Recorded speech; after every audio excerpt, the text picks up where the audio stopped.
I live in a dream. I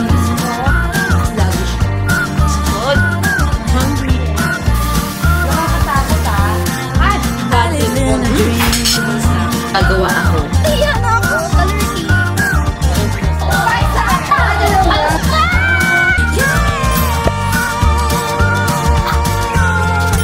We live in a dream.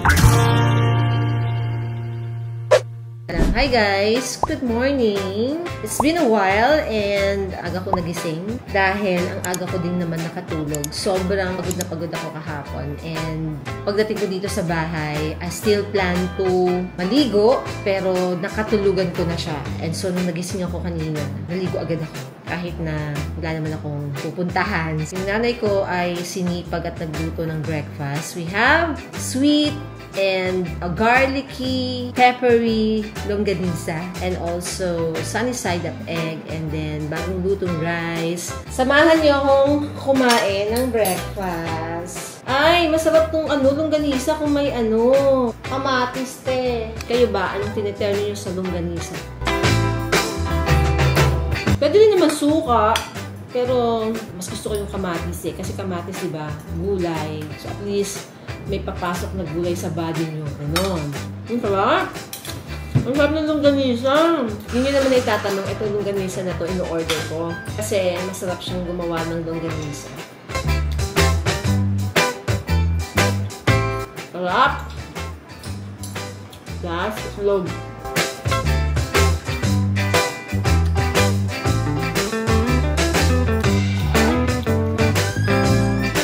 This is dragon fruit.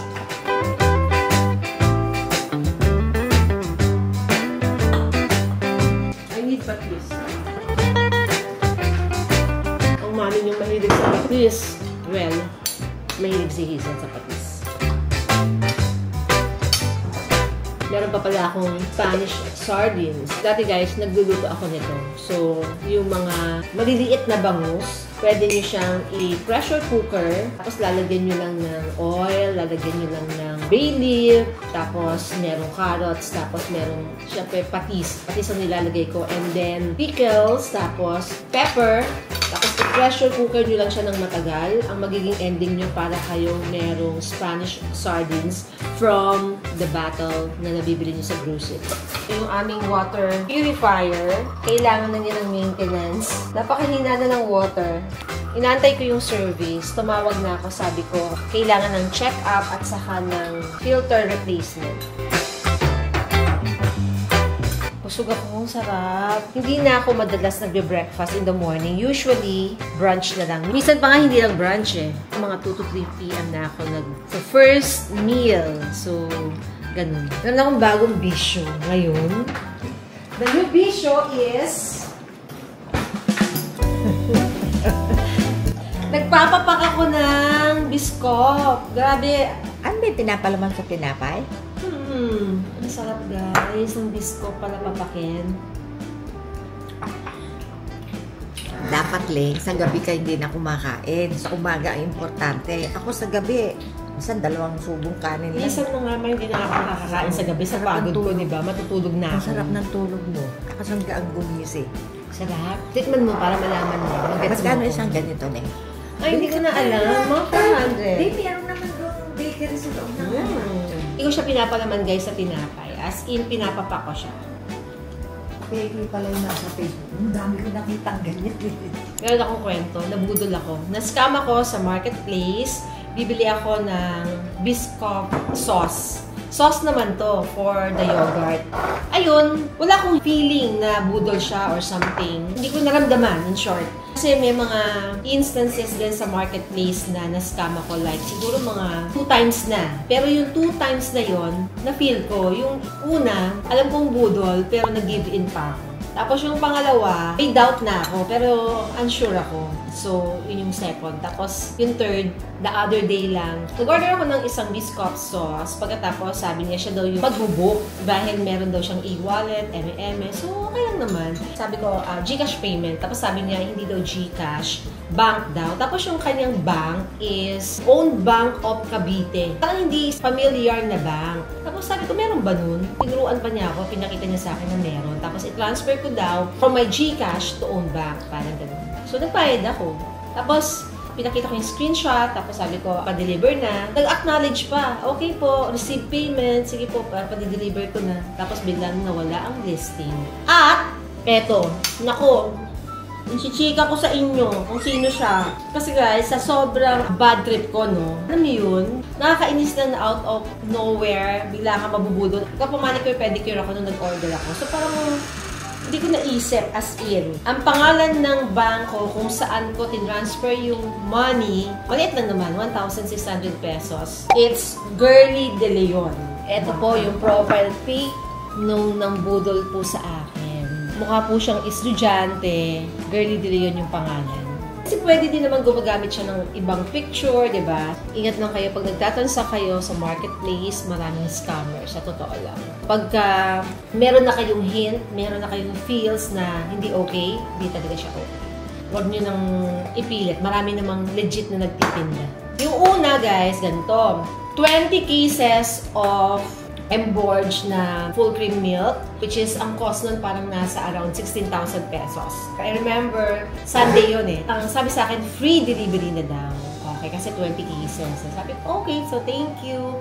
Nag-isip ako, parang nagdududa ako ng very light. Tapos sabi ko, pwede ho ba na 50% down payment na lang, tapos 50% pagdating ng product dito, pumayag. So, nag-down ako ng 8,000 pesos. Pagkatapos, wala na. Pagkabayad ko, nawala na yung listing, no longer available. So, ganun yung mga kadalasan nangyayari. Tapos, yung isa naman, ano ba yung binili ko nung isa? Malala yung isa, guys. Malalang malala. Kasi, galing ako sa Shopee. Sa Shopee ako nag-order. Pagkatapos, nag-message back na mag-message daw ako sa FB page nila. Doon ako nag-message. Tapos, kumbaga, nag-transact na kami sa using Facebook. Siyempre, galing Shopee, no? Pero hindi ako through Shopee nagbayad. So, kami na nag-usap doon sa Facebook page nila. And then, nagbayad na ako. Tapos, sabi sa akin, kontakin ko daw yung number na daw through Viber dahil doon daw ship yung product. Yung item nun, 4,000 pesos. Nag-message ako sa Viber, nag-follow up ako ng delivery. Pinagbabayad ako ng 1,600 for delivery fee. Sabi ko, bakit ho ako magbabayad ng 1,600? Diba? Bakit hindi nyo agad sinabi o sinama nyo na doon sa amount ng product? Ganun daw talaga yung process nila. Sabi ko, saan mo ba manggagaling? Sa Davao daw. Well, nagbayad ako. Tapos, nung nagbayad na ako, siguro after 2 days, minessage na naman ako. May babayaran daw ako uli. Pero ang babayaran ko naman, lumaki na 3,000 pesos. Ay, sabi ko, OA kayo ah.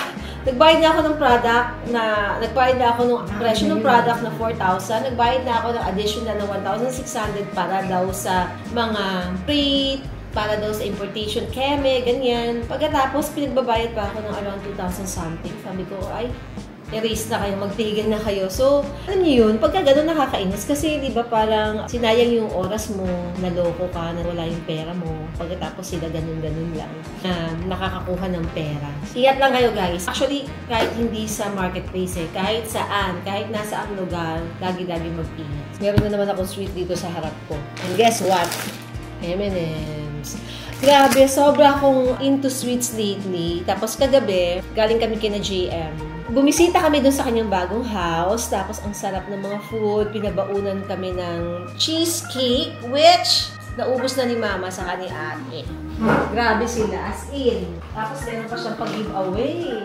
JM, diba? May pag-giveaway na Lush. Lakas ng amoy. Hindi nyo naman na itatanong guys. Favorite ko ang Lush. Yung aking body scrub, foot scrub, facial scrub, body wash, Lush.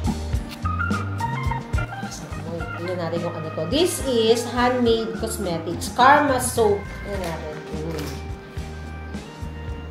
Ang lakas ng amoy. As in.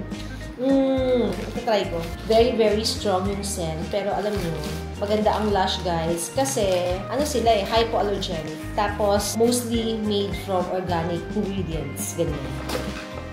Oops. So, nag-message ako sa Whirlpool Philippines dahil yung aming kalan, yung isang burner, hindi siya nag-on. Hindi ko alam bakit.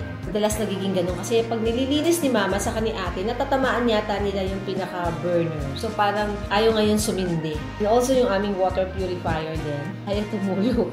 Parang kailangan niya ng check-up and change ng filter, which inaantay ko din yung service. So, mga pending dito sa bahay.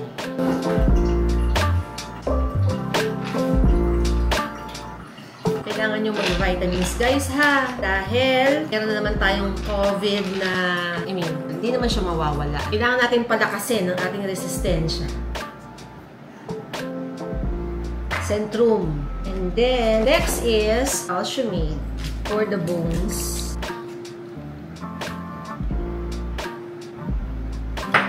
Kaya ba ito mag-expire? 2025 pa. Tayo pa.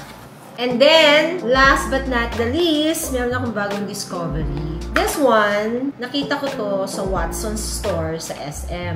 Tinanong ko si ate girl, yung merchandiser, so in-explain sa akin. Parang this is a kind of oral sunblock. Imagine niyo guys, no? Ang daming discovery. Dati, di ba ang mga sunblock natin, pinapahid-pahid, tapos nagkaroon ng ini-spray, ganyan. Tapos ngayon, eto na, oral sunblock na. So it comes with food supplement na din, yes, kasi meron siyang collagen, royal jelly, L-cysteine, may vitamin C, may vitamin E, hyaluronic acid, ayan. So, nung ako ay naglalasada, nag-pop up siya sa aking Lazada, hindi ko alam for some reasons. Tapos naalala ko na ito yung in-explain ni ate mo girl, which is actually convinced na akong bilhin noon. Pero sabi ko, hindi ko naman kailangan. Pero nagpakita uli. So, I am taking this for the past week na. Hindi ko pa tinatanggal yung plastic.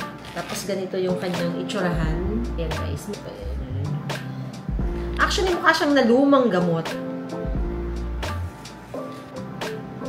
Once daily lang siya. And this comes in this bottle of 30 capsules. Medyo pricey, guys. This is 1,800 something, if I'm not mistaken. So, wala lang. Try. Wala naman mawawala. Maganda naman yung brand. Moss View. This is made in Japan. Make sure lang na bumili kayo sa legit na reseller. Nakakaya naman kay ate girl sa Watson sa SM na hindi ko binilhan after kong pag-explainin, no? Anyway, ganun talaga. Minsan, di ba, parang hindi ka pa convinced. At saka parang hindi rin naman siya necessity kasi gumagamit din naman ako ng sunblock na pinapahid. Gusto ko lang matry. Nakaalam ko na banggit sa akin to ni Steph sometime. She loves to go to the beach. So, sabi niya, ang tinitake niya is Oral Sunblock from Japan. Ganda ng pangalan, ha? Hindi ko to maiisip kung ako yung gagawa ng product. Sun Fade. Oh, di ba? Hindi po siya sponsor, guys. At ito po ay sariling sikap. Charot! Hi guys! Hello! Current time is 7:28 in the evening and I am gutom. Ito yung mga araw na sobra kang tamad na halos ayaw mo nang kumilos, ayaw mo nang gumalaw. Siguro because of the weather dahil nag-uulan. Di ba pagka nag-uulan parang medyo sluggish ka. So, this is one of those times na I am so lazy pero dahil nagugutom ako at gusto kong kumain, so it only means kailangan ko magluto. Wala akong choice dahil ayaw magluto ng nanay ko. Sabi niya, dami ko daw reklamo sa luto niya, kaya ako na daw magluto. Oh, ano, naririnig yung tawa. Oh, yun na nga. So, minsan, di ba parang ayaw mo din magpa-deliver. Parang gusto mo ng something. Ako kasi, I always like to have lutong bahay. Kahit na kumakain sa labas, kahit kumakain sa hotels, talagang masarap pa din talaga yung lutong bahay. So, minsan hindi ako nagpapa-deliver. Kaya, magluluto na lang tayo. Wala akong choice. So, ay! May tubig! Kasi tinoko to kanina, itong mga meat na to. May actually nagpadala ng meat, which is from the Good Meat. So, I have here belly slice and also lean ground pork. Ito ang lulutuin ko. Malambot na siya. So, hindi na siya frozen. And then, pwede ba nilang padala? So, gusto ko lang mag-thank you sa The Good Meat for sending over some meats. Menudo cut. Tagal na akong hindi nakakapag-menudo. Dadagdagan ko lang yan ng atay. And also, we have baby back ribs. Ito, baby back ribs. Masarap sana to parang racks, diba? Pero hindi ako marunong magluto nun. Kaya, malamang sa hindi, ang mangyayari dito ay sinigang. And also, meron ditong pork loin. Thank you po sa Good Meat. Balik natin sa freezer dahil hindi siya pa lulutuin. Ang lulutuin natin ay itong lean ground pork at saka yung belly. Recipe for today, since meron tayong lean ground pork, ang nanay ko po ay naghiwa na ng gulay. This is carrots, patatas, at saka bell pepper. Alam nyo na, madalas naming inuulam to. This is menudillo. Next ulam is belly slice. Ito, hindi ko alam kung anong gagawin ko dito. Masarap sana siya inihaw, pero ayoko nang magpabaga ng uling. Tamad nga today. So, yun, buti na lang merong nagpadala sa akin ng mga sauces which pinapatry nila. I think makakakuha ko dito ng pang-marinade. Merong Korean soy garlic, parang pang-chicken, so wag yan. Japanese teriyaki, parang pang-chicken din. Tama ba? O pang-beef. Whatever. And then, Yangnyeom, Korean hot sauce. Ayoko na maanghang. For today. Ngayon lang naman. So, eto ang Panalo Hickory Smoked Barbecue. Gamitin natin yan for that matter. Unahin natin i-cook ang ating menudillo. Limang ang mga naghiwa.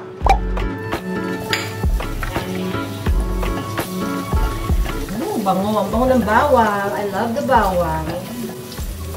And then, sibuyas.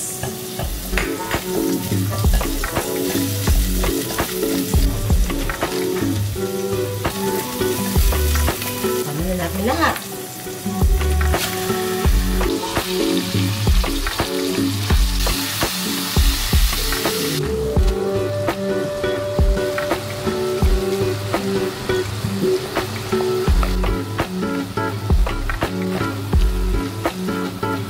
Good. Bakit parang hindi siya mukhang masarap? Ganon. Pangit ang kulay ng niluluto ko, kasi yung kamatis maputla. Actually, meron akong dalawang version ng menudillo or even menudo. Minsan, hindi ako naglalagay ng tomato sauce. Instead, nilalagay ko kamatis. Minsan naman, tomato sauce, tapos walang kamatis. Either of the two lang. Today, bet ko yung kamatis lang. Unfortunately, our kamatis is maputla. Hindi siya mapula. So, ang itsura ng aking menudillo di masaya. Malungkot! Pag ganun, parang hindi siya appetizing. Anyway, saka na naman ipapatong ang aking camera. Okay, over there. Ayan. Simmer for a few minutes. And then, let's marinate our belly. O, diba? Fresh na fresh. Marinate lang natin. And then, ipa-fry ko lang yan. Let's just fry it. Ito tayo mag-marinate. So, let's use the sauce. The hickory. Then, so na ang ating sitong, pakitong-kitong. Where is it? Sana masarap pag marinate natin. Ayan. Mabango siya. Pero dapat pala kanina ko pa ito minarinate para mas kapit ang lasa. Tapos guys, ipa-fry ko lang ito. Mekus, Mare. Ka-aircon ka na, mainit pa. Anong tawag mo sa hindi naka-aircon? Super init, Mare. All together, good. Para siyang masarap. Nagkaroon na siya na ibang color. Uy, ang bango. Because of the bell pepper. We need to add some water. Itong aming water purifier has been with us for the past 3 to 4 years na. So, hanggang ngayon, walang issue. Buhay na buhay. Pinapalitan lang ng filter like every 6 months or a year. Dalawa kasi yung filter nito, guys. Yung isang filter every 6 months, tapos yung isa once a year. So, dito sa likod nakalagay yung filter. Ayan. Ilalagyan namin ng dates kapag pinalitan para alam kung kailan yung next replacement. Ayan.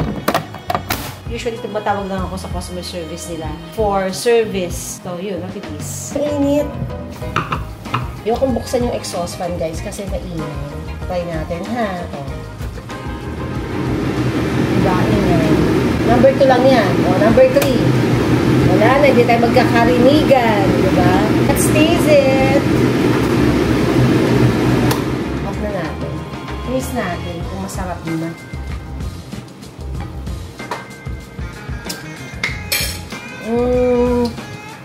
Di pa ako happy. I need to put some patis. Pak! And then, hindi rin ako happy sa kulay. Medyo may lungkot. Hindi natin ng konting toyo para medyo mag-brown. Yeah. Brown. Tikman natin.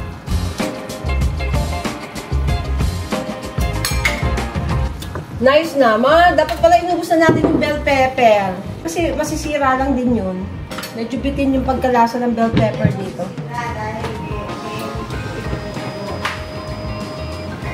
Nanay ko nabili ko hati-hati ng mga ingredients. Kasi nire-reserve niyo for the next recipe. Ako naman, gusto ko ng maraming sahog, especially kung gulay yan. Kasi syempre, veg is healthy. Diba? So, tingnan mo ako. Mother goose. Okay, try natin mag-fry ng ating pork belly. Hindi ko masyadong na-marinate eh. So, kasi hindi ko minarinate ito kanina. Hindi ko naisip. Para sana mas yummers. Let's put some more oil. Oil! Sabi na ng nanay.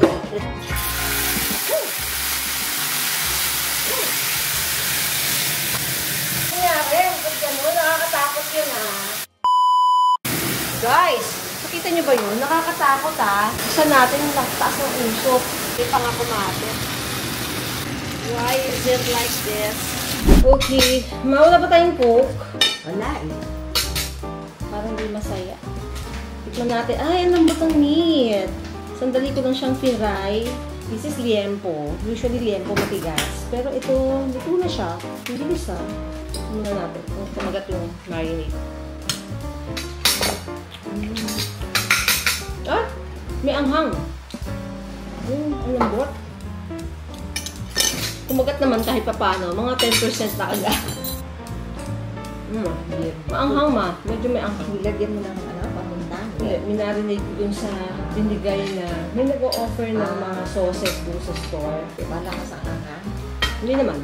Light lang. Gusto ko naman sausawan. Pinabili ko si ate ng mangga. Nakabili. Ayun. Hindi yung sinabi. Buti naalala ko. Parang gusto ko ng something healthy. Healthy. Tapos maya-maya ulam sisig. Stop. Sige, mangga na lang. Instead of Coke. Wala rin Sprite man, no? Nagdala lahat sa store. So, pag namalengke bukas, kamatis. Ano pa? Sibuyas, bawang meron. Hallelujah. Bangga is real. Ganda.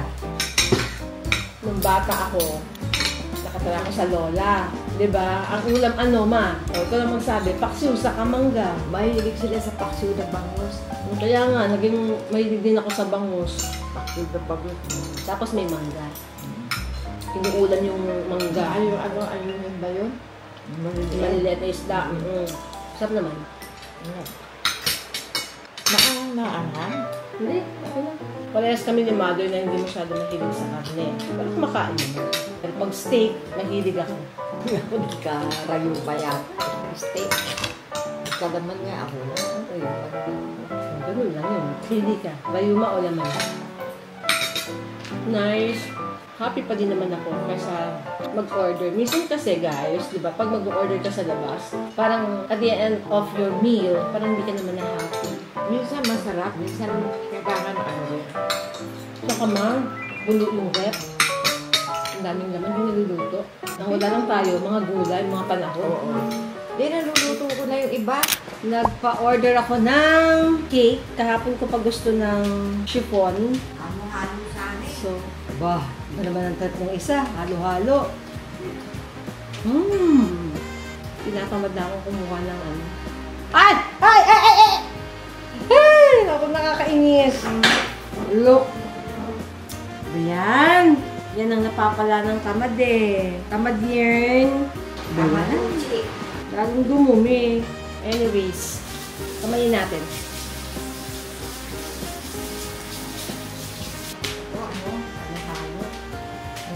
Halo-halo, gusto mo? Ano oras na ba? Maglanay na eh. Wala nang halo-halo maayos. Sarado na, mabukas na lang. Gusto mo bukas maghalo-halo tayo. Road trip tayo, halo-halo. Punta tayo sa Malabon, kain tayo ng pansit Malabon, tapos okoy, tapos halo-halo. Sige naman siya. Kala mo ba, dito sa loob ng bahay, init ako?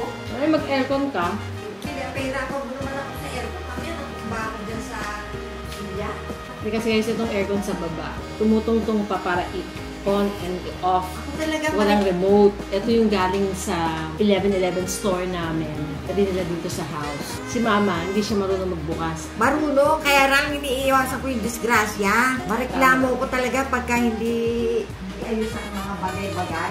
Paano disorganize? Eh, doon ka sa kwarto mo, O eh, aircon, paano ko maririnig yung mga dumarating na ano? deliveries. Oo, sunod-sunod pa. Gusto pa, kung kailan ka naliligo. Gusto talaga. Ito yung mga Lazada Shopee ko. Nagagalit si mother kasi nag-aantay daw siya dito sa baba, walang dumarating. Pag umakit siya sa taas, tapos maliligo na siya, saka daw magdadatingan. So sabi ko, kasalanan ko ba yun? Hindi ko naman yung Mali ka ng kumiming. Yung nanay ko, ang dami reklamo sa nanay. Hello mga B! So we're hungry and nasa drive-thru. Ayan, di ba? Factory. Oo, parang ads, mare. Kaya nga, not sponsored. Hello, Oo Jollibee. nga, Baka parang naman parang Jollibee. ad. Salamat, ate. Oo, at si Jollibee, naku kinukuha. Nahihilo na ako, guys. We're so gutom, mga mare. Grabe ka, yung merienda mo, rice. Oh. Chicken Kasi yung rice. ulam kong imbutido, hindi ako happy. Speaking guys of embutido, tinatanong ko si Hazel, sabi ko, dun sa store namin, magtitinda ba ako ng embutido rice for like mga estudyante? Kasi may nag-reco sa akin na mabenta daw for students. Sabi ni Hazel, ha? Tawa siya ng tawa, tapos narinig ni June. Sabi niya, sarap yung embutido rice. So ayun, naghanap sila ng embutido rice. Diba? Sobrang funny kasi, nandun si Jun sa house, tapos nagsaing siya. Pag akit niya, uy, ang saya. Padala mami mo, nagsaing ako. Automatic na siya kasi nga, usually si mami nagpapadala naman kung ano-ano sa bahay, kung ano-anong pagkain na niluto niya at tinry niya. So, yun lang naman ang nangyari. Akala niya may embutido at umasa siya. Yun lang naman ay pinag-uusapan. Alam mo, chismoso siya, di ba? Nag-uusap na, narinig na niya yung Oo. word na embutido. Nag-assume na siya na magpapadala ako ng embutido. Guys, yung embutido, hindi umaakit sa bahay namin. True. At saka, naglalampaso siya sa baba. Narinig niya, nasa 3rd floor ako. Sobrang weird nung nangyari, guys. Hoy, kumuha ka kay Kuya Guard. Pwede bang papuntahin mo muna Akin ni ako wallet! doon? Akin ni wallet! Guys, nakaka-stress tong nanay ko. Nagpapa-assist siya kay Kuya Guard. Tapos, sabi ko, magbigay ka ha, magbigay ka. We should, lagi kami nagbibigay ng tip talaga. Kasi tinawag-tawag niya doon sa post niya. Tapos, nagbigay nga siya, pero sa ibang tao siya nag-abot. Hindi, wala akong barya na. Nakakahiya! Ayoko na! Mandar ka na, nahiya na ako! Kasi naman, ang gulo-gulo mo, nandito ako sa'yo. Bakit naman magbibigay ka sa iba? Pero hindi siya iba, kasi di ba tinanong ko din siya, yung guy. Tinanong mo lang siya. Wait lang muna. Kasi naman, ang gulo mo, nangingialam ka. Explain ko guys, ginagawa kasi yung facade nila dito sa kahabaan ng West Avenue. May inaayos na road. So, affected yung most of the establishments dito sa side na to. Tinanong ko yung nagtitinda ng mais dito sa side. Sabi ko, mataas ba? Sabi, hindi mo, ano lang, sakto lang. Tapos, ang his na sabi, magbigay ka. Di ba sa ganong senaryo, sino yung bibigyan ko? Di ba? Hindi mo ako naiintindihan. Let me explain my side. Side ko naman ang pakinggan niya for today. So, parang tinawag niya, Kuya, pa-assist naman. Yung time na yun, nandun na si Kuya Guard. Hindi, si Kuya Guard Kaya- na sa kanto, sa pintuan ng... Nasa pintuan siya ng Jollibee, bumaba siya for you. Eh di syempre, mamaya pa tayo magbibigay kay Kuya Guard. Pag natapos na niya ako i-assist. Oo nga. Eh pero ikaw, bigyan mo yan. Nataranta naman ako. Akala ko kung sino bibigyan. Di, binigyan ko yung mas nauna kong kausap. Kaloka! Grabe, no? Sobrang namin. Kung ako ay nasa North Pole, si JM ay nasa South Pole. Ay, hindi mo pa nakikwento kung saan tayo pupunta. This is the story. So we're going to JM's place. We were invited sa kanyang house. Actually, the past 2 weeks na to dapat. Dahil bago yung bahay ni JM, so parang nagpa-house blessing siya. Nag-invite siya ng mga friends niya, ganyan. So punta kami doon. And we were having second thought if magdadrive kami or mag-grab na lang kami. Para, di ba, sitting pretty. No? Hulaan nyo na lang. Hulaan nyo mamaya pag nag-iba itsura ng sasakyan. Ibig sabihin, nag-grab tayo. Live your life within the moment. And don't go wait until the morning. You never know when it is over. Just like that. Hulaan nyo. Obvious naman. Umaandar ang kotse na hindi trending na dito. True. So, ano nangyari? Nakagrab po kami. In fairness, ang ganda na giving spring. Speaking of Cavite, taga Cavite kami with Mama. Early part nila Mama at saka ni Daddy, Cavite sila nakatira. Bacoor, Cavite. And then we went into Caloocan. Parang miracle akong konti. Doon nakatira. Tapos nag-moving sa Caloocan din, Quezon City. At sumali kayo.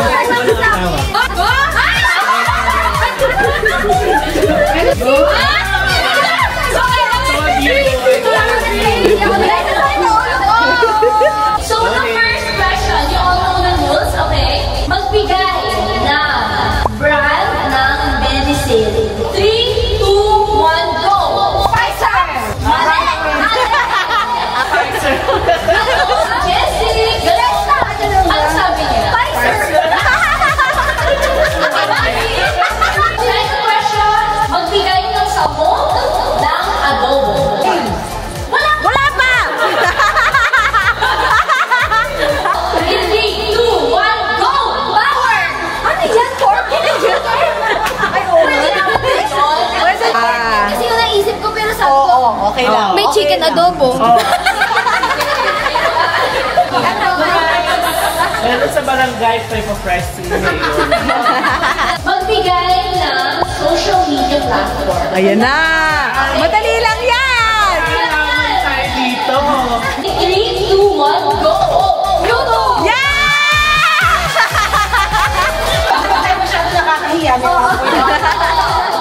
Magbigay ng isang luxury brand. Hala! Kaya nyo yan! 3, 2, 1, go! Ernest! Ay! Giving. Adopted na talaga to. Adopted na talaga. So, ito yung last question for 2 points. Give me a city in Japan. In 3, 2, 1, go. Tokyo.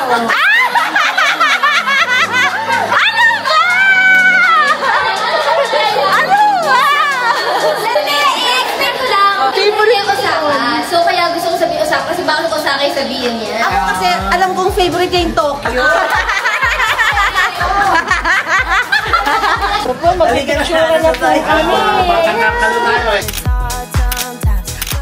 Here we go. So Hazel called me and she's currently in Japan at sabi niya kung pwede ko daw sunduin si Sandy.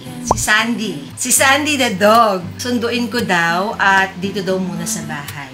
Si Sandy na pinaka-makulit, si Sandy na pinaka-naughty, si Sandy na nagkakapagbukas ng main door, guys. As in, sa true lang, si Mama takot sa dog. Especially, si Sandy na nangag-aamba. Yung parang sasalubungin ka, eh baka matumba si Mother. So kahit nga ako, natatakot ako kay Sandy minsan eh. Pero, 3 days lang naman. Ibabalik ko daw sa Wednesday ng hapon. So parang Monday, Tuesday, Wednesday. 2 nights, 3 days. Hindi ako makakalabas. As in, like, di ko pwedeng iwan si Sandy dito sa bahay na si Mama lang ang kasama. Kasi si Sandy medyo, ano siya eh, very aggressive. Iniisip ko din na, ano kaya kung i-hotel ko na lang si Sandy. Pero gusto ko naman siyang itry na alagaan or asikasuhin. Pero sabi ko kay Hazel, bakit hindi si Chase, baby boy? Okay na daw maiwan mag-isa si Chase, pero si Sandy daw kasi yung sobrang likot na nabubuksan yung main door. Niisip ko, gusto ko muna sanang magpamasahe bago ako ma-stress kay Sandy. Diyos ko, yung mga apo ko guys, mga aso. Mga aso na, alam mo yun, hindi mo naman pwedeng pagsabihan. Hindi sila katulad ng tao na makakaintindi pag sinabihan mo. Wala to sa hinagap ko. I mean, hindi ko nakita tong future na to na ako ay mag-aalaga ng mga dogs, no? So, I have other agenda paglabas. First things first, meron akong ipapaprint na sticker. Second is, papalitan ko yung water filter sa store na mali yung nabili ko. So, papapalitan ko sa Wilcon. And then, mag-unload ako ng other gamit sa store. Tapos, susunduin ko si Sandy, kina Hazel. And parang wala na akong paglalagyan para makapagpamasahe. Because the time is 3:49 in the afternoon. Labas tayo, samahan niyo ang mommy niyo sa aking mga errands. Hi guys! The time is 3 o'clock in the afternoon at hindi pa kami nagla-lunch ni Mother. Pero, may nagpadala ng ating lunch. Ayan. Ito po. Actually, sobrang init nito kanina. Hindi lang namin nakain kasi nag-brunch ako. Late akong kumain ng breakfast. So, late din tayo magla-lunch. Ang dami pong padala. Ang ganda ng packaging. This is Asian seared tuna loin. And then, gambas. And then, salmon. Hot favorite ko. Roasted halibut fillet. And also yung mga dressing. Plus, we have the mixed seafood box. Wow! Look guys, oh. Sa true lang, hindi ko alam ang aking uunahin. Leaning towards salmon sisig. Sarap. Tikman natin to si roasted halibut fillet. Alam niyo naman na sobrang hilig ko sa isda. Seafood specifically, di ba? With shrimp, crabs, squid, lahat as in. Pero hindi ako mahilig sa mga meat. Like pork, chicken. Kumakain pero not my favorite. Pag nilatagan mo ako ng mga pagkain dyan, makikita mo ang kukunin ko is I go for fish, I go for vegetables, ganyan. May tartar sauce. Baka dito to sa fried, no? Pinakurat mayo. Saan to? So parang pagka kakain ako ng seafood, hindi ko alam kung saan ako kakain. Like, dampa or bibili na lang ako ng seafood boil or gagawa ako. So, most probably, magluluto ako if I want to eat. Pero syempre, if you want to like indulge and take a day off from cooking, so at least, ayan, may mga available tayong masasarap na seafood. Sarap yung maanghang. Sarap din itong ano eh, gambas. Saktong-sakto yung anghang, tapos ang daming garlic. Tsaka ang fresh yung hipon. Hindi na po ako magluluto mamayang gabi kasi this is a lot. So guys, ito yung seafood box nila. Yung tentacles, tapos may french fries, pagkatapos may fish fillet. Ang sarap. Bakit dito to? Tayo. At tartar sauce. Ay, meron din silang crab, oh. Soft shell crab. Tapos meron din silang paella. Pa-comment po sa nag-uusap ha, pero tuloy lang natin, kay Rebels lang. Tentacles. Ang lambot. Red Sniper. I'm not sure if they have parang physical na resto, pero sa online pwede kayo mag-order. Pop-up ko na lang dito. And then, you can use code EATNOW for free delivery.